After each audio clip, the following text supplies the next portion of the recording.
Legislative IQ. Increase your legislative intelligence with Florida's policy, budget, and campaign monitoring service. Subscribe today at legislativeiq.com.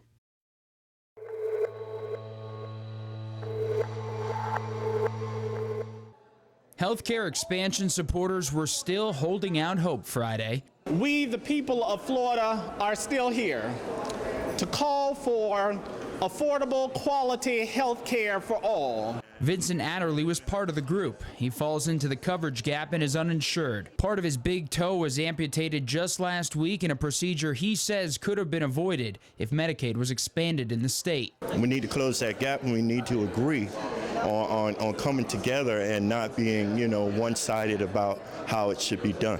A plan for healthcare expansion threw lawmakers and the regular session into chaos. The Senate's expansion plan passed that chamber overwhelmingly. A majority of Florida House members voiced opposition to it throughout the whole process.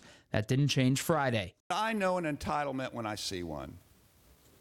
Fix is simply Obamacare Medicaid expansion with a clever name. For my family, my community, and my state, my vote is no.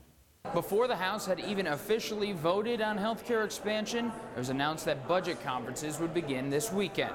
The announcement basically meant a broad budget deal was in place without federal healthcare money for expansion. Some senators were frustrated. Not only are we talking about the hundreds of thousands of folks that are impacted by this in real time, let's think about the hundreds of millions of dollars that we're going to lose in revenue. Lawmakers from both chambers will have until Tuesday to iron out specific parts of the budget, like other healthcare costs and education spending. Reporting in Tallahassee, I'm Matt Gelka.